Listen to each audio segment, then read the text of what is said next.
আসসালামু আলাইকুম। আশা করছি আপনারা ভালো আছেন এবং এও আশা করি দুনিয়ার সকল মুসলমান ভালো থাকুক, সুখে এবং শান্তিতে থাকুক, আল্লাহর রহমতের ছায়ায় থাকুক।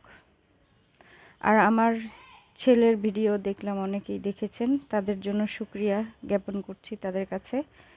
আর আমার ছেলে মেয়েদের জন্য সকলের কাছে দোয়া চাই, তারা যেন মানুষের মতো মানুষ হতে পারে।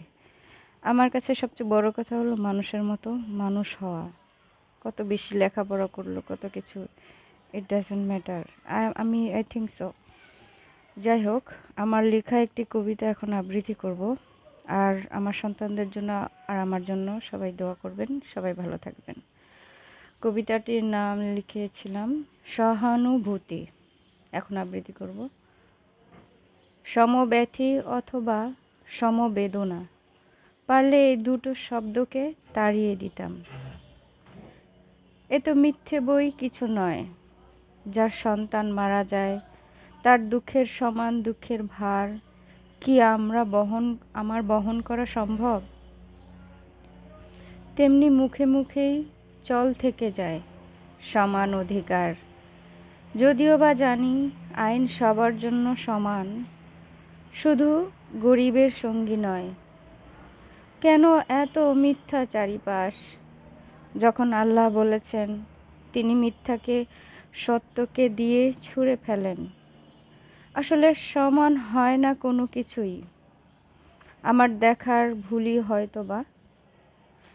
যেন আমি পছন্দ করছি সমতার, কিন্তু সকল ক্ষেত্রেই তা অবাস্তব।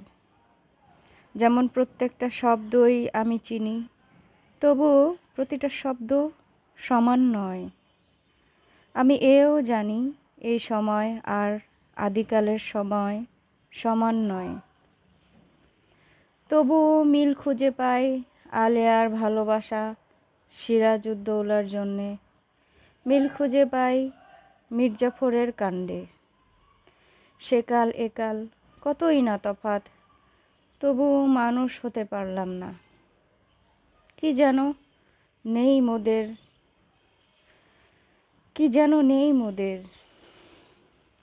আজকাল হাত অসাড় হয়ে আসে, যেন সেকাল একালের অযোগ্যতা। অযোগ্যতাকে আমি যোগ্যতর করব, কিন্তু এত মূর্খতাকে আমি জ্ঞান দেব কি দিয়ে? আমার দেখা টেকনাফ আর কক্সবাজারও সমান নয়। তাহলে কি খুঁজি আমি? আমি আজও খুঁজে বেড়াই ভালোবাসার মায়াজাল। কথার পিঠে কথা নয়, মন দেয়া নেয়াও আর নয়। আমি খুঁজে বেড়াই একটি পথ, যে পথ সত্যের, যে পথ সুন্দর, যে পথ মিশে গেছে সাত আসমানে। কখনো ভাবিনি আজ যা ভাবছি। আমি কল্যাণী, আমি নশ্বর, আমি মৃন্ময়ী। এটা লিখেছিলাম দুপুর ৩টা ১৫ মিনিটে, ২/১২/২০২৫। ভালো থাকবেন সবাই। আল্লাহ হাফেজ। আসসালামু আলাইকুম।